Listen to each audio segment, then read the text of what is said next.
Hello guys, আসসালামু আলাইকুম।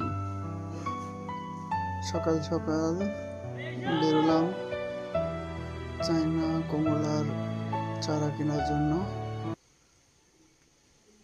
এটা দেখতে পাচ্ছেন চায়না কমলার চারা লাগানো আছে। আমরা সবাই যাচ্ছি চারা নেওয়ার